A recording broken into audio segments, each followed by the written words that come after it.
This month, ICE killed two people, Lorenzo Salgado Araujo in Houston, Texas, and Johann Sebastian Guerrero in Biddeford, Maine. Communities around the country are mobilizing for a national day of action. It's going to be this Saturday to honor the men and also to demand justice and accountability for their deaths. Meanwhile, today, in a closed-door briefing to the House Homeland Security Committee, ICE officials disclosed that there have been 53 different reports of excessive use of force by ICE and Border Patrol agents. 53. Immigration agents have shot at least 23 people since last year.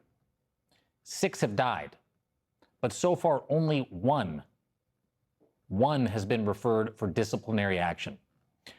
Joining us now is one of the members in that briefing, Congressman James Walkinshaw. He is a Democrat of Virginia who serves on the Homeland Security Committee. Thank you so much for being here. Thanks for having me, Jacob. What were your main takeaways from the ICE briefing today? Well, it was shocking to hear what you just shared, that with 22,000 officers, thousands of violent encounters across the country, 6 deaths, only one officer, one single solitary officer has faced any kind of disciplinary action. If the agency is truly seeking accountability, if they're serious about their professionalism and their standards, that is impossible. There is no way that only one officer has violated their use of force standards and is being held accountable. Any local or state law enforcement agency, small, medium, or large, in this 18-month period, I promise you, has had more than one officer who's faced some kind of, perhaps minor, perhaps major, disciplinary action for violating use of force standards. It is not possible that there's only been one at ICE that has violated those standards. It is so true, and certainly I'm not the adjudicator of these types of things, but I, with my own eyes, from LA to Chicago or Charlotte or Minneapolis or even the hallways of 26 Federal Plaza, have watched over and over again as they use these aggressive and heavy-handed tactics, sometimes resulting in people being injured, and of course, and although I haven't seen it myself, people dying in these incidents, and that's what is so important to continue to underscore.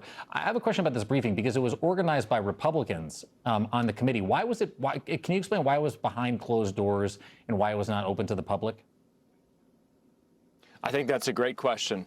You know, Democrats have demanded open public hearings with ICE and CBP officials under oath to discuss these incidents and their respective departments' policies. And what we got was a closed-door briefing where these officials were not sworn in and weren't under oath. I want them to answer these questions under oath in front of the American people. I want them to explain to the American people how it's possible in 18 months with 22,000 officers, thousands of violent encounters, serious violations, in my view, of their policies that we can all see with our own eyes on social media and television. There's only one officer who's been disciplined. I want them to explain that to the American people in public. There was a video that I saw. First, I saw a tweet shared by Pablo Manriquez, the great reporter on Capitol Hill. But then we tracked down the video of Stephen Miller on Capitol Hill today. A reporter tried to ask him about the killing of Johann Sebastian Guerrero in Maine. I would like to just play that for you real quick. Let's watch. Mr. Miller, what do you have to say to Johann Sebastian Guerrero's family? Mr. Miller, who do you meet with today? Anything on the agenda? Mr. Miller, what do you have to say to the family of Johann Sebastian Guerrero? That was Eric Garcia asking those questions. Obviously, Stephen Miller didn't say a thing when asked about that killing in Maine. How does that strike you watching that video?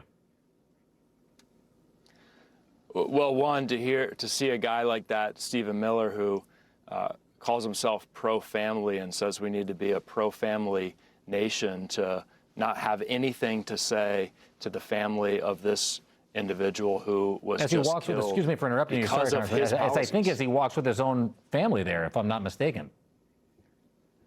It appears to be the case. Yeah, obviously that makes it even more striking.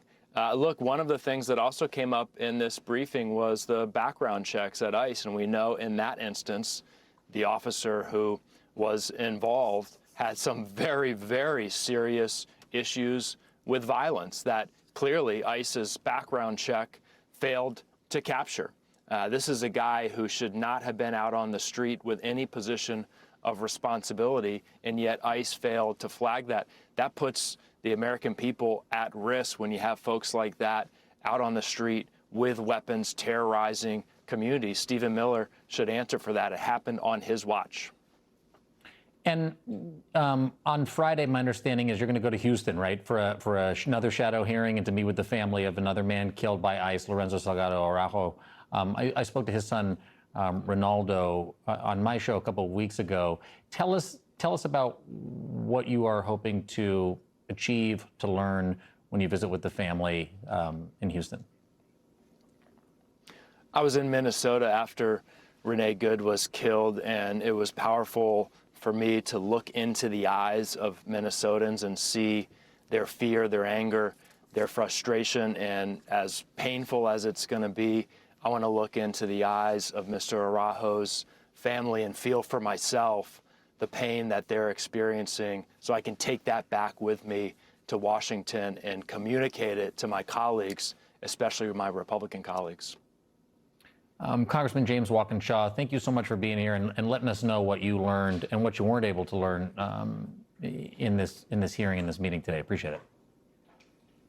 Thanks, Jacob. Still to come, stay with us, because Donald Trump is investigating the White House press as the White House press prepares to celebrate the First Amendment. We'll tell you all about this coming up next.